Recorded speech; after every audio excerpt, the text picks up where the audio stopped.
Hey, I'm Robin. Life as a financial analyst isn't exactly a cakewalk, more like a marathon of meetings, endless analyses, and always being glued to my phone and laptop. Cooking? Never been my thing, so thank heavens for the little bakery just down the street from my office.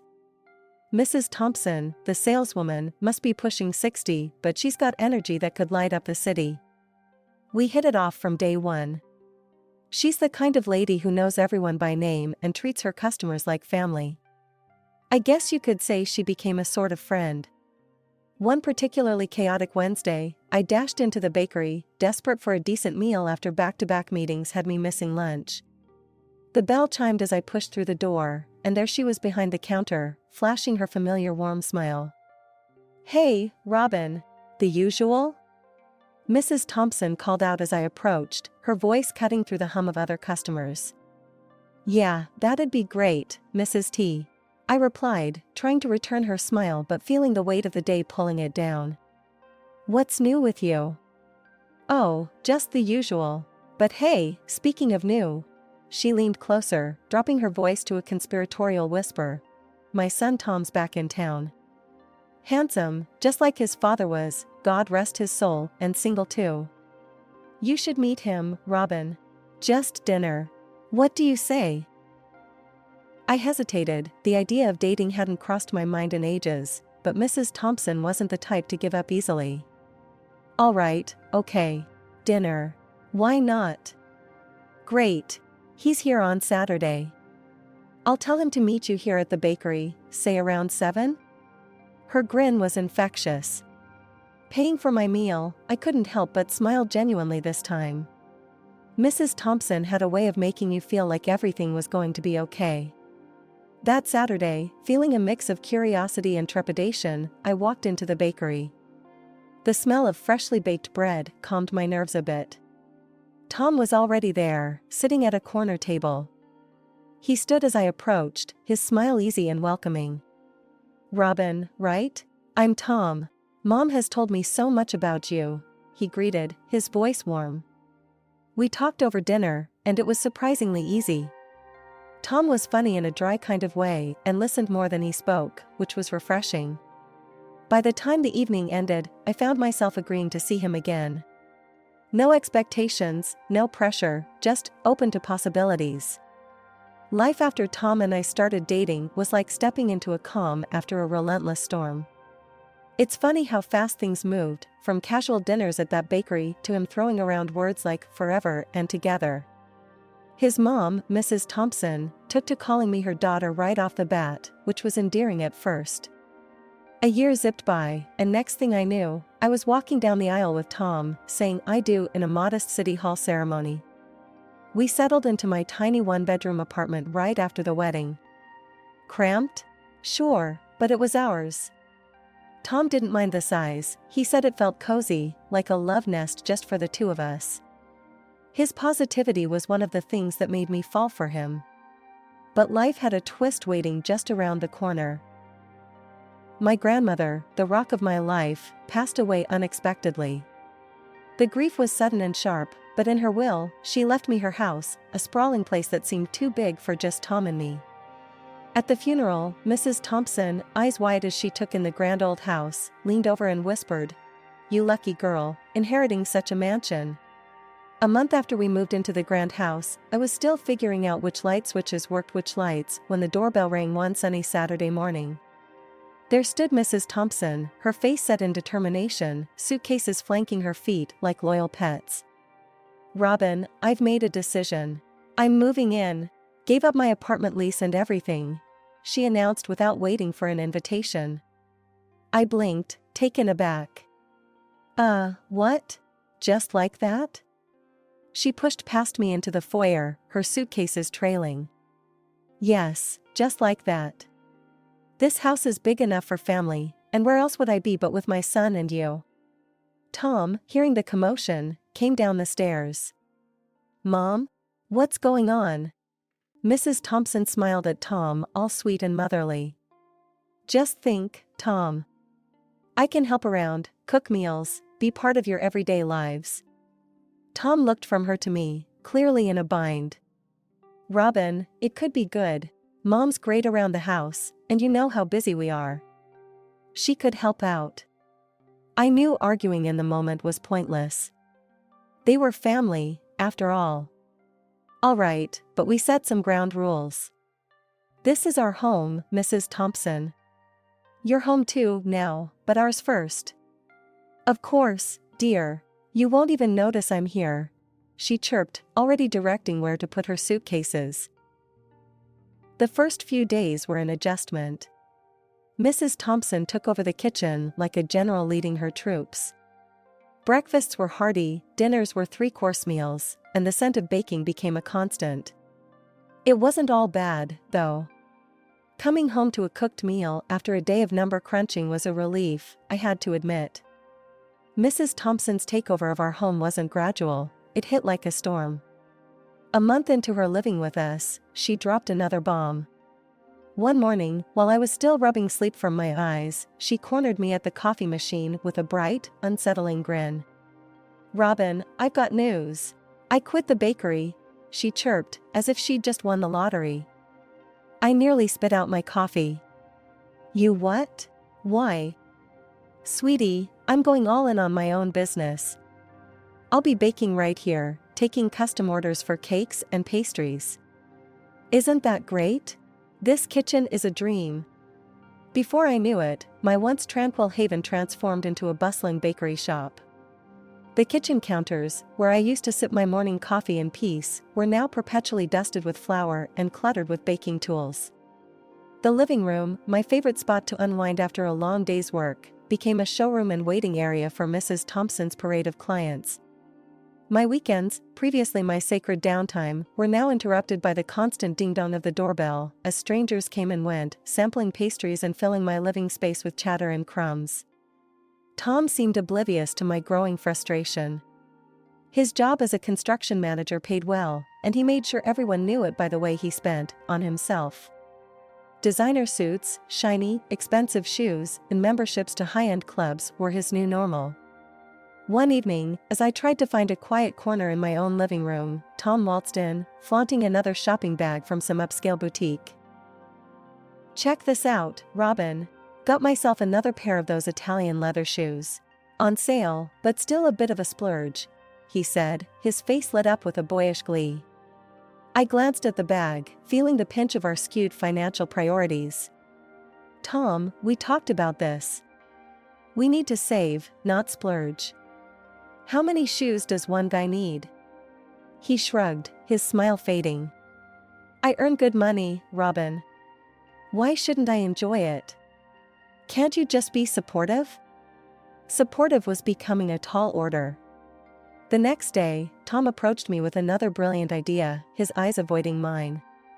Robin, I was thinking, I need a proper place to store my suits and shoes. What about turning the guest room into my personal closet? I stared at him, incredulous. You want a whole room? Just for your clothes and shoes? Yeah, why not?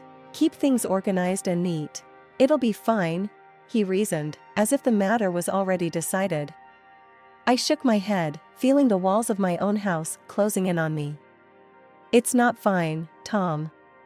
None of this is fine. Your mom's business is taking over our house, and now you want to turn it into some sort of bachelor pad with fancy closets.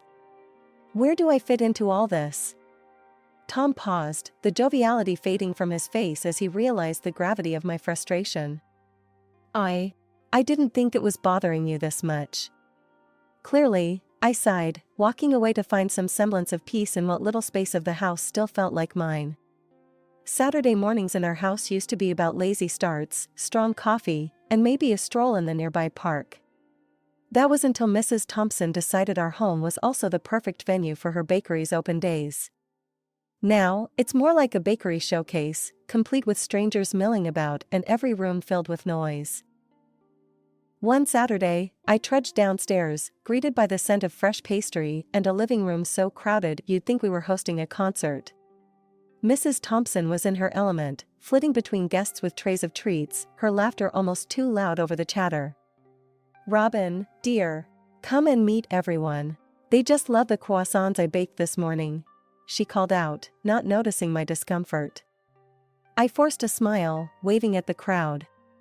Hi, yeah, enjoy the food, I muttered, slipping through to the kitchen to escape. It was all too much. My home had turned into a public space, and I felt like a stranger in it.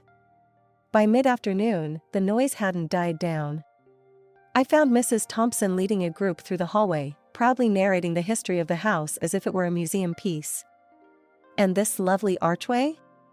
All original woodwork. I watched, my jaw tightening, as they peeked into my private study, a place once off limits.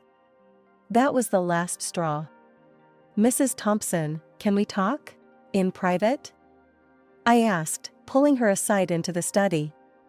She blinked, her face a picture of innocence. Of course, dear. What's on your mind? I shut the door, keeping my voice low but firm.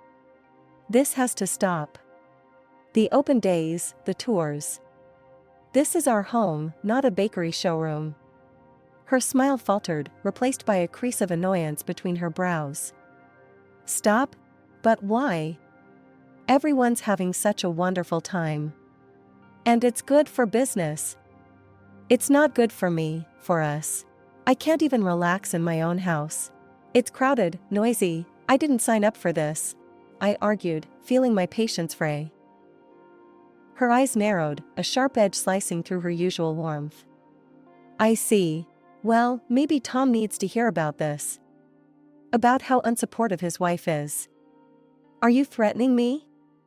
I couldn't believe this was the same woman who'd sweetly offered me pastries years ago. If necessary, I'll do what I must to protect my interests. And Tom will understand, after all, he's my son, she retorted, her words like daggers. I felt a chill run down my spine. This wasn't just about the bakery anymore, it was a power play. Fine, I conceded, my heart sinking. Keep your open days. But stay out of my study, that's my space. Mrs. Thompson smiled, a tight, triumphant curve to her lips. Of course, dear. I'm glad we could agree. As she left, the sound of laughter and clinking dishes filtered back through the door. I leaned against it, feeling defeated. Was this what family was supposed to be like? The tension in the house had been building like a storm cloud ready to burst, and burst it did. One particularly taxing day, I came home to find Mrs. Thompson in the kitchen, gossiping with one of her friends. I was barely in the door when I overheard her say, Robin practically lives off of us. I'm the one bringing in the real dough. Stunned and fuming, I stormed into the kitchen. Really, Mrs. Thompson? Because last I checked, I'm the one paying for everything around here. Her friend scurried out, leaving us to face off. Mrs. Thompson's face hardened. I keep this family fed and happy. That's more than I can say for you, dear. Her words stung, but I swallowed the hurt. Cooking doesn't pay the utilities, Mrs. Thompson. I do. She scoffed, turning her back to me as if I'd said nothing of consequence. Things came to a head during a family dinner some days later. The air was thick with tension, each clink of cutlery sounding like a tiny alarm bell. Mrs. Thompson had cooked, sure, but the meal was overshadowed by her simmering discontent. As we were eating, she slammed her fork down and looked straight at me. I need money to expand my business. It's time to open a proper bakery, and I want your financial support. I paused, my fork halfway to my mouth. Your business? Mrs. Thompson, we've been over this. I can't fund your bakery. Her face turned a shade of red I'd only seen on overripe tomatoes. Ungrateful. After all I do here, feeding you, keeping this house afloat? Keeping the house afloat? I echoed, incredulous. I've supported this household on my own. Maybe you should consider a loan if you need funding. That set her off. In a flash, she reached over and snatched the plate right out of my hands, her eyes blazing. You don't deserve to eat the food I make. I stood up, my chair scraping loudly against the floor. This is my house, Mrs. Thompson. You live here under my generosity. Don't you dare speak to me like that. All eyes turned to Tom, who had been silent until now. Finally, he spoke, and his words cut deeper than any knife. Mom's right, Robin. Why can't you just help her? She's family. I stared at him, disbelief and betrayal swirling in the pit of my stomach. Tom, are you hearing yourself? Your mom's running a business out of our home without contributing a dime to our expenses, and you want me to finance her even more? He didn't back down. She's my mother, Robin. She deserves our support. The room spun a little as I processed his words. Your mother, I repeated slowly, the realization bitter on my tongue. And what about your wife? Where do I stand in this equation? There was a heavy silence, broken only by Mrs. Thompson's huffing. If you're not with us, you're against us, she muttered, venom in her tone. I looked from her to Tom, the distance between us more profound than the length of the table. I think I need some air, I said quietly, my voice nearly breaking.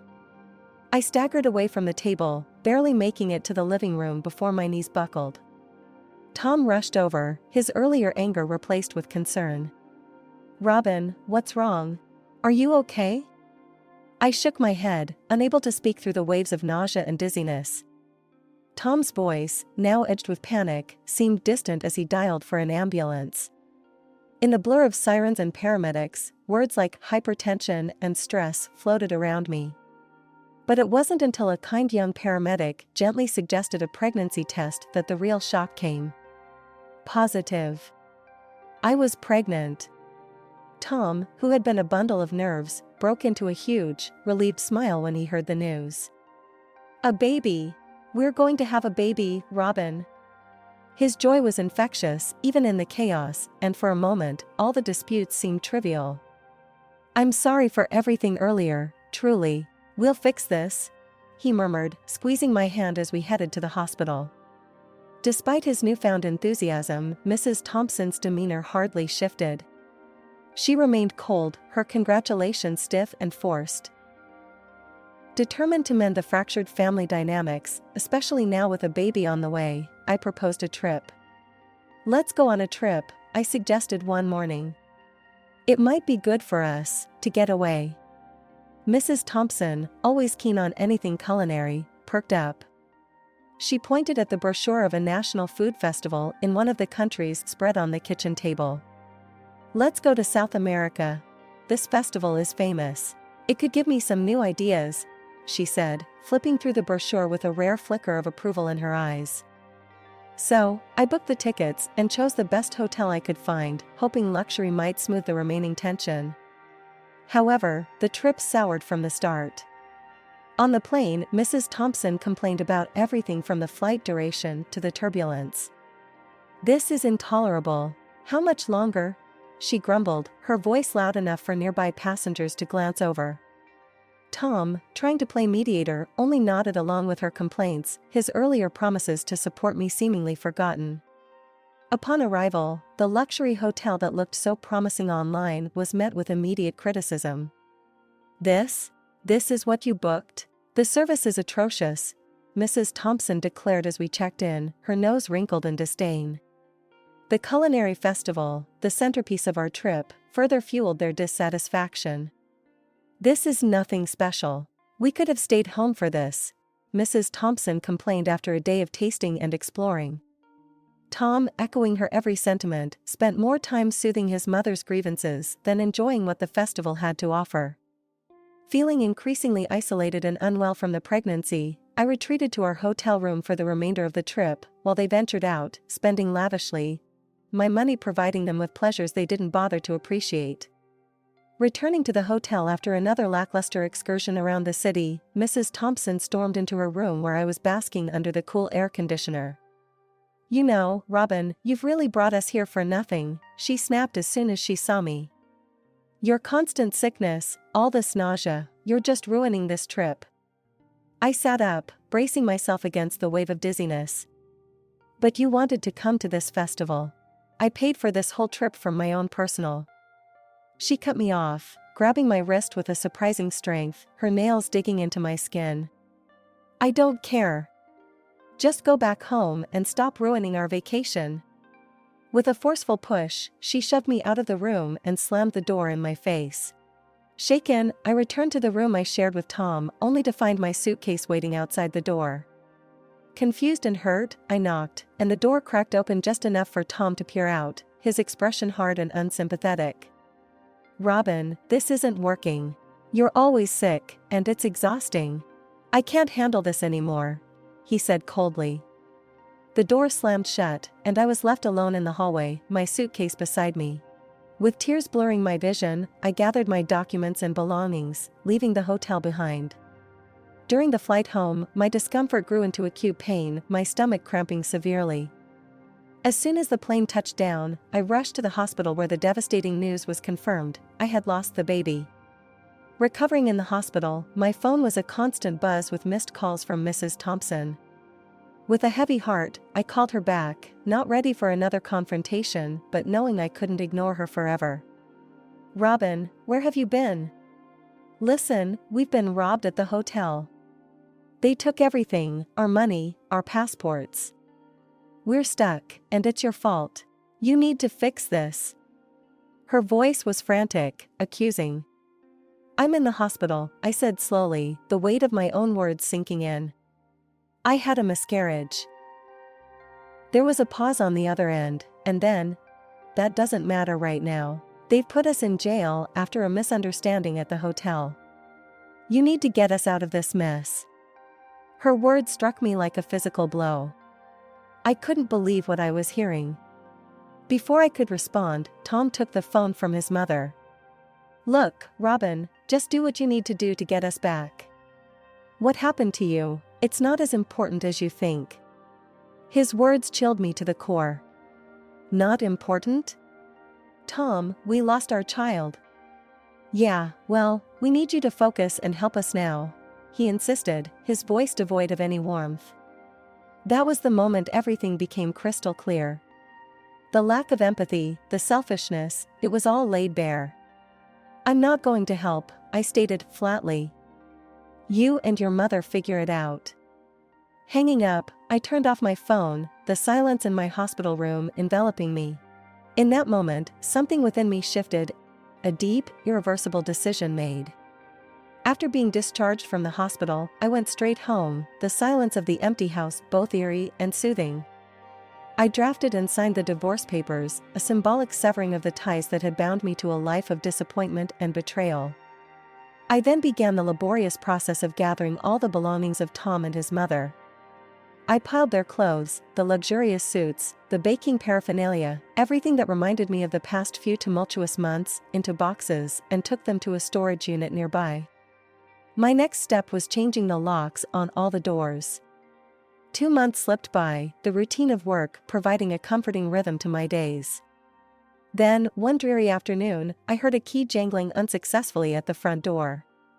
Curious, I peered through the window and saw Tom and Mrs. Thompson on the doorstep. They looked worn and defeated, their clothes shabby and dirty. I opened the door, keeping the chain latched. Tom's face was a mixture of surprise and anger as he tried his key again. "It's not working, Robin. What's going on?" he demanded, his voice edgy. "The locks have been changed," I stated plainly, feeling an odd sense of detachment. Mrs. Thompson piped up, her voice harsh. "You can't just lock us out, Robin. This is Tom's home too." "Not anymore. Your belongings are in a storage unit down the street. Here's the number," I said, handing over a slip of paper through the narrow opening. Tom's eyes widened, a mix of shock and realization dawning on him. "What are you saying, Robin? You're kicking us out?" I held up the divorce papers. "I am saying it's over, Tom. Here are the divorce papers. You can have your lawyer look them over." He snatched the papers, scanning them quickly. "You can't do this to me. I'll claim half of the house. It's mine too. The house was left to me by my grandmother. You have no claim over it," I replied firmly, every word reinforcing my boundaries. With a final look of defiance, I closed the door. They found a place in a rented apartment, a far cry from the comforts they once knew. Mrs. Thompson returned to working as a saleswoman at a bakery, and Tom, having been fired due to his extended absence, took up a job as a taxi driver. As for me, I returned to my work with a new vigor. The loneliness of the big house felt less daunting each day, filled instead with possibilities and new beginnings.